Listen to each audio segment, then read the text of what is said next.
वालिदैन की ये ज़िम्मेदारी है अपनी औलाद की बेहतर से बेहतर तरबियत करे।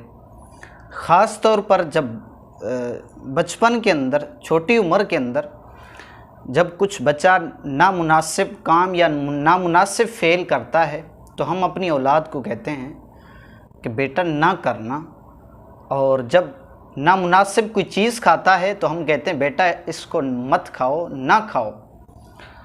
हम अपनी औलाद को ना ज़्यादा सिखाते हैं, ये ना करो, ये ना खाओ, इस तरह नहीं करते, जो करना है, जो खाना है वो नहीं सिखाते। अगर हम अपनी औलाद को वो चीज़ें सिखा दें जो करनी है, जो खानी है, तो इंशाल्लाह ना करने ना खाने वाली चीज़ों की तरफ जाएंगे भी नहीं।